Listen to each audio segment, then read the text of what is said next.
I can't actually remember a time when I didn't have a negative emotion related to thinking about my father. Every single night, without the exception of 2 nights before I was recruited, I was worried about my father not coming home. He was a policeman in the city of Deck on the planet Gardner before the infection took place. I was 13 when the infection of Gardner took place. It was my city that got infected.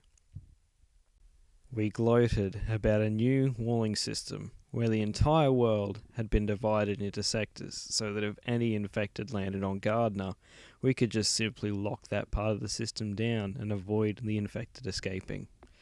Our government wanted to show off after what happened to Baz. We gloated about it. We were meant to be a demonstration of a shining ray of hope for humanity. Gardner was going to be the future. It's weird. We showed off a tool before we knew whether or not it worked. Gardner was known for its police force. A lot of other planets sent their police trainees to Gardner because of our training service. We had Outlook programs where our officers were sent off to other planets to solve the unsolvable cases that nobody else could. We thought we were strong. It was like we were bred differently from everybody else. We had this strong sense of morality built into us. And then there was the leap. The leap is something you can only understand if you came from Gardner. Not only did we have a strong moral sense, but we were almost compelled to follow it even at the risk of our own life. It's called the leap because of this thing we do when we're 10. As a 10-year-old, your one goal was to sneak off with a mate to do the leap.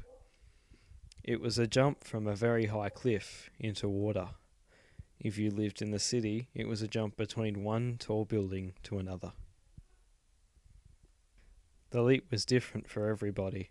It was not a sign that you had no fear, but rather a demonstration that you could overcome it. I did it with my best mate Jimmy. At this point, you're probably wondering how the hell anyone could do this at the age of 10. That's a great question. I have no clue how everybody with the exception of Jimmy and I did it. Jimmy and I had been planning it for months after our parents began trusting us to walk home by ourselves. Before you ask the question why our parents let us walk home at the age of 10, it was Gardner. It's not like we had a high demand on child kidnappers, and if we got lost, we could just ask anyone how to get home because obviously stranger danger isn't a real problem there. We skipped the bus home and nicked off to a building site nearby.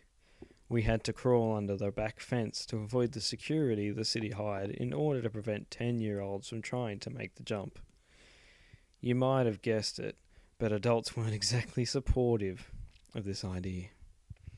I jumped holding a rope from the 96th floor to 78th floor. Jimmy did the same.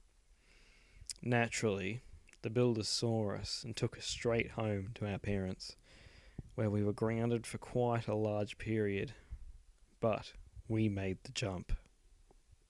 Gardeners are bred to be brave, and we were. Before Baz fell, its mafia was trying to unload a branch on Gardner. Naturally, it didn't stand a chance of being successful. We stopped it at every turn. My father was in charge of that. When I was 11, I was taken to a hospital because he was shot several times. He couldn't wait to recover so that he could get back out there. I never knew my mother. My dad told me she died giving birth to me.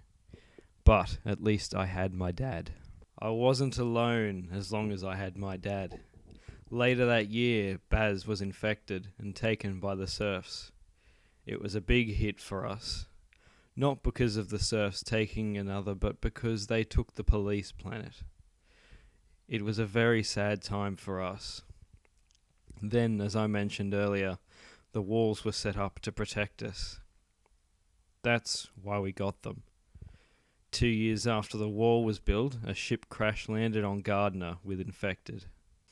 I remember there was running in the streets initially, but then it stopped. We started fighting back against these things, and we were winning.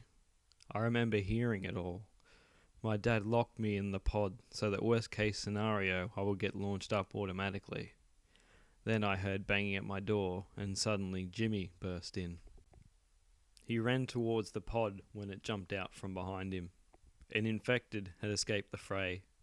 It grabbed Jimmy's head and just started whacking it against the floor over and over and over and over again. Parts of his face started tearing and blood splashed against the floor. I jumped out of my pod and pushed it off him, but it was too late.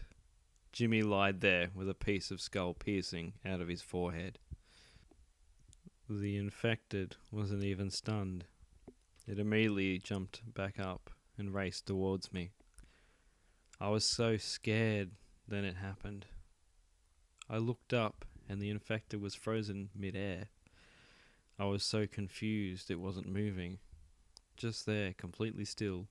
Infected were always described as rapid and fast-moving, yet this one was frozen in place. I had never actually had a good look at an infected before.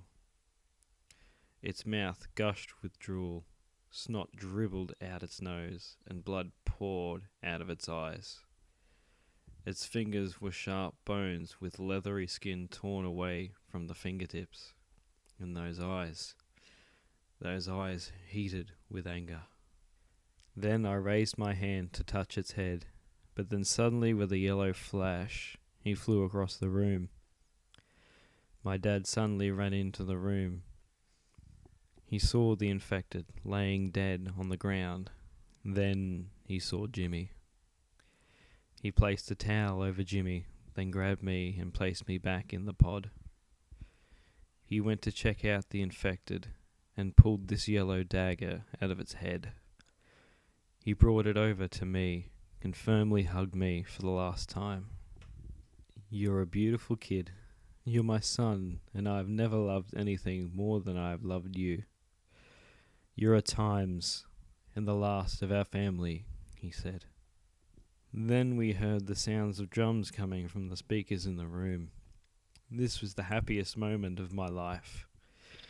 If you're on a planet with an infection and you hear the sound of drums coming from speakers, it means you've completed the impossible. You somehow managed to wipe out all the infected on the planet. We have special satellites that can scan for them and tell whether or not they're alive. I never understood. Don't ask me how that works, but then again, I'm not an engineer. He replied, "We came early. We're not entirely sure what you people are. This might not need to end in war." His voice was deep, yet strangely calming. My father replied, "If you're not here for war, then you would have no problem with me launching my son off in this fancy pod here." The serf responded, "I'm sorry, but I've been given strict orders to try and stop anybody from leaving this planet." My father spoke, "Then you understand what I've got to do then?" The serf gave a gentle nod. "May I have a minute to say goodbye to my son?" The serf nodded again. My father turned to me and said, "Listen, son, I know I didn't always show it. I know I could have been a better father. But don't misunderstand my love for you. You were the greatest thing to ever happen to me. You were the reason I was so brave. Because every time I had to go out, I was making the world a better place for you. I love you, son. Don't ever forget that. That your father loved you." He pressed a button, then stepped out of the pod. The doors slammed behind him. The serf and my father stared at each other for a second. The countdown started. My father belted towards the serf, but it just swung him through a wall and into the kitchen. My father landed near the knife drawer. The serf picked him up by one of his hands and threw a punch at him with his other. But my dad ducked under the hit and brought a knife from the drawer into the serf's throat. The serf stopped for a second before grabbing the knife and plunging it into my father's chest. The surf started to giggle before saying, "I guess you would call this a draw." My dad laughed before falling to the ground. The surf stood there and waved at me for a couple of seconds before also falling to the ground. My countdown hadn't finished. I still had 10 seconds left. I had to wait in a room with my dad and best friend's body for 10 seconds before I could leave. After that, I guess it's your typical recruit story. The agency found me, and now my name is Recruit 3. I said earlier I used to worry about my dad not coming home, which was pretty sad, but it's not nearly as sad as knowing that my dad will never be coming home again.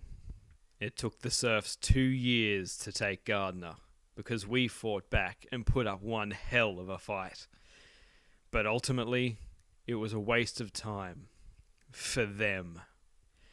Because after I've been trained, I'm planning on going back and taking Gardner from them. I am Recruit 3.